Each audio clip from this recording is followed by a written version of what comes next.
అమ్మ కన్నది అమ్మల గన్నది ఆడపిల్లగా పుట్టింది. తామి కట్టిన మగని చేతిలో తాడుకి బంగారమయ్యింది.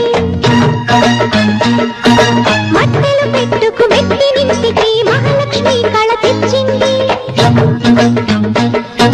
మూడు ముళ్ళతో ఏడడుగులతో నూరేళ్ళు నిన్ను కొలిచింది.